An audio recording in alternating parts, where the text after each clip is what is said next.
প্রিয় বন্ধুরা, আসসালামু আলাইকুম। দেশ এবং বিদেশে অবস্থানরত সকলকে জানাই সালাম ও শুভেচ্ছা।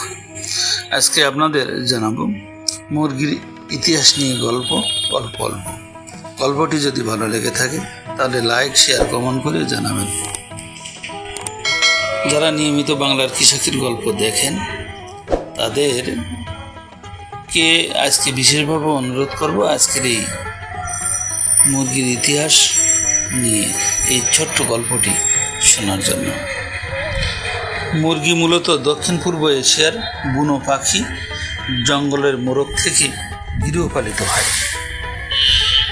প্রাচীনকালে মানুষ প্রথমে মাংস খাওয়ার জন্য নয়, বরং ডিম, ধর্মীয় আচার অনুষ্ঠান এবং মোরগ লড়াইয়ের খেলা করার জন্যই মুরগি পালন শুরু করে। কয়েক হাজার বছরের গৃহপালনের ফলে মুরগি ধীরে ধীরে প্রজননক্ষম, শান্ত, মানুষের উপযোগী প্রাণীতে পরিণত হয়। পরবর্তীতে এই মুরগি বাণিজ্যিক উৎপাদনে রূপান্তরিত হয়। শিল্প বিপ্লবের পর মুরগি দ্রুত বর্ধনশীল মাংস উৎপাদনকারী প্রাণী হিসাবে ব্যবহার শুরু হয়। 200 শতকের মাঝামাঝি সময়ে ব্রয়লার জাতের মুরগি উৎপাদিত হয়, যাদের মাত্র 30 থেকে 40 দিনের মধ্যেই জবাই উপযোগী করে তোলা যায়। ফলস্বরূপ মুরগি সবচেয়ে কম খরচে, কম সময়ে এবং বেশি পরিমাণে উৎপাদনযোগ্য মাংস হয়ে ওঠে এবং তা আস্তে আস্তে জনপ্রিয়তা লাভ করে। মুরগির এই বিশ্বব্যাপী জনপ্রিয় হওয়ার প্রধান কারণ, মানুষ মনে করে মুরগি সবচাইতে সস্তা প্রোটিন, তাই অনবরত খাওয়া যাবে। মুরগি একসময় ছিল বনের পাখি, কিন্তু মানুষের চাহিদা ও মানুষের লোভের কারণে এখন পৃথিবীর সবচাইতে বেশি ভক্ষণকৃত বা খাবার উপযোগী প্রাণীতে পরিণত হয়েছে।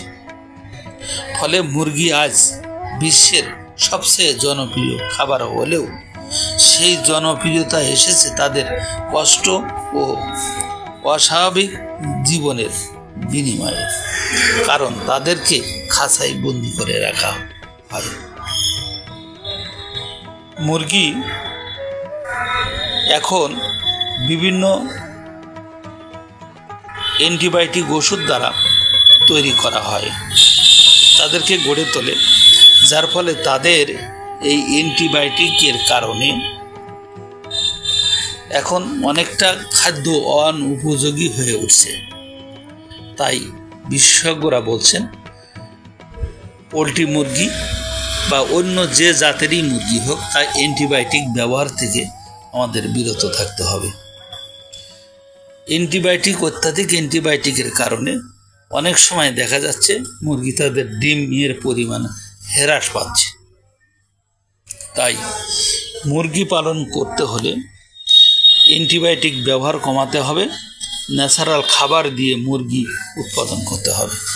সম্মানিত দর্শক, বাংলার কৃষকের গল্প ইউটিউব চ্যানেলে আমরা এ ধরনের বিভিন্ন তথ্য নির্ভর ভিডিও প্রকাশ করে থাকি। আপনারা কোন বিষয়ের উপর ভিডিও দেখতে চান তা আপনাদের মতামত দিয়ে আমাদেরকে ধন্য করবেন। ধন্যবাদ সবাইকে। পরবর্তী ভিডিও দেখার জন্য সবাইকে আবারও আমন্ত্রণ জানিয়ে আজকের কথা এখানে শেষ করছি। আল্লাহ হাফেজ।